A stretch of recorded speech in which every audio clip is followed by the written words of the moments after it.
exciting research that we are on the brink of right now.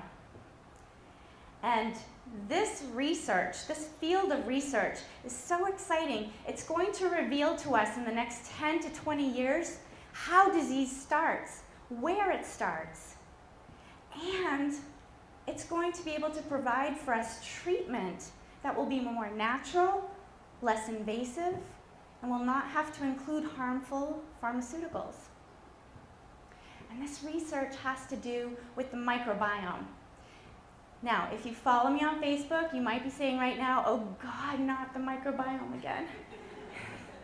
I totally geek out about the microbiome, so I'm sorry. I do throw in recipes now and then, okay. But it's so cool. Even my boyfriend actually will say to me on the weekends, can we just make it through one weekend without the word microbiome? I'm like, no, because it's so cool. So what is the microbiome? The microbiome are the trillions of bacteria that live on top of us and inside of us. Specifically, the bacteria that live inside of us are the ones that are really being studied, specifically in our guts, and even more specifically in our colon. And the way I describe it to the kids that I teach is I say, imagine that you have a garden hose in this room, and it's stretched from that side of the room to that side of the room. And then you take that garden hose and you squish it together, and you put it inside of you. That's most of your digestive tract. And most of your zoo, which is what I call the microbiome, lives at the bottom of that garden hose. The microbiome is also really special because it protects us. So the way I explain it to the kids is I say, your zoo, which is very different than your zoo, and different than your zoo, and different than yours. There's some commonalities in there, but they're all unique. It's so cool. But there are different creatures in your zoo, right? And there are some creatures that are responsible for absorbing the nutrients from your food and then distributing them to the places in the body where they're needed.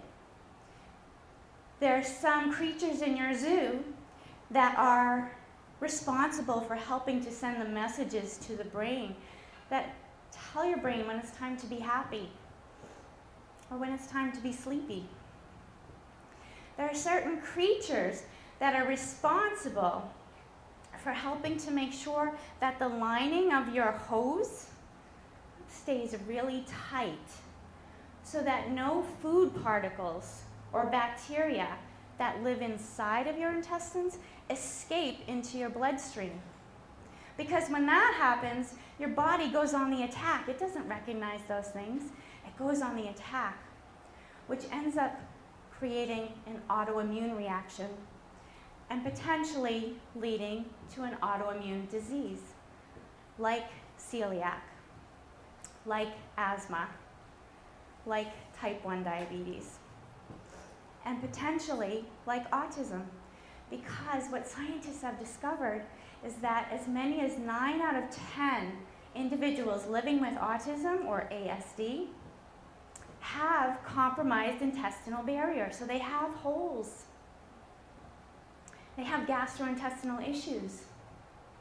And 9 out of 10 are missing the type of healthy bacteria that are found in healthy individuals. There's still so much we don't know. Which causes which? We don't know.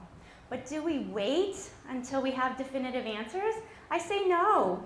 I say no because scientists have also discovered that what healthy people have in common is a diversity of bacteria in their guts. Now, how do you get that diversity? Well, you have to feed your bacteria. There's only one type of food that makes it all the way down to the end of your garden hose without being digested, and that's fiber. Where do you find fiber? In plant foods. That's your fruits, your vegetables, nuts, seeds, beans, whole grains. most of those things that our kids are not eating enough of these days. So that is the why.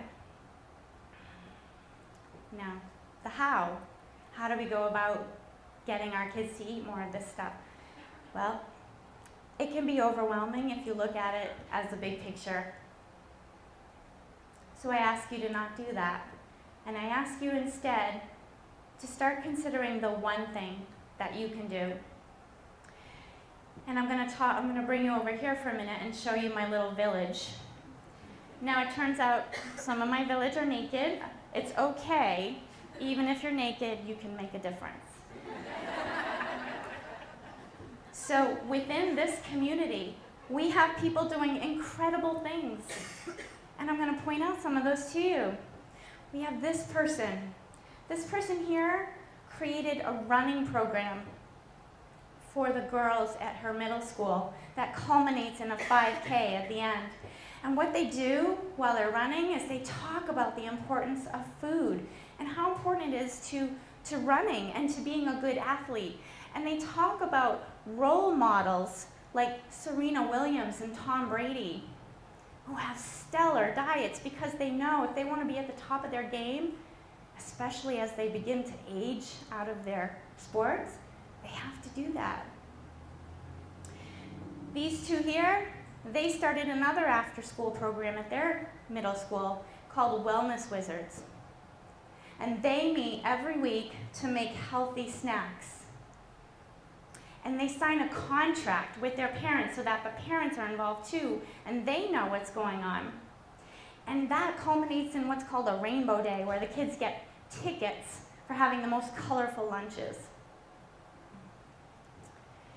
This woman here, she started a garden at her child's school. The kids are going out now and planting seeds and learning how to grow food and playing in the dirt, which so many kids have never done before today. And scientists have also found that playing in the dirt increases the diversity of your microbiome. These two here started a nonprofit food campaign that's working to make eating real food cool with the kids. And they're doing that through contests and competitions and celebrity endorsements. And this one here, she teaches nutrition detectives to third graders. And through that program, designed by Dr. Katz and his wife, Dr. Katz, kids are learning how to read food labels and how to pay attention to the marketing that's going on, how they're being lured in to buy the cereal with the prizes inside, how the food companies have their bottom line at heart and not their health. This one here joined the wellness committee of her child's school and oversaw the implementation of a policy that removed the cookies and cakes and donuts that were making their way into the classroom every week, so that now they actually follow state guidelines. And this one way over here, she left a presentation that talked about the microbiome, and she went home and she shared it with a friend. And they started to make changes in their own families. And they started to have these little competitions with their kids, and they bought them chef's hats, and they had them cook together so that the kids started to get excited about food. Neither of these people thought they would change the world. They simply went out and did the one thing that they knew they could do. They took the one step they knew they could do.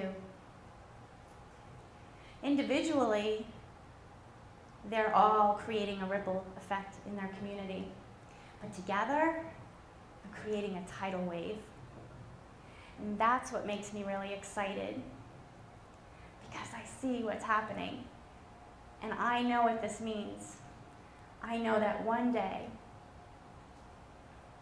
our children, or our children's children, are going to be the ones teaching us how to make eating real food cool.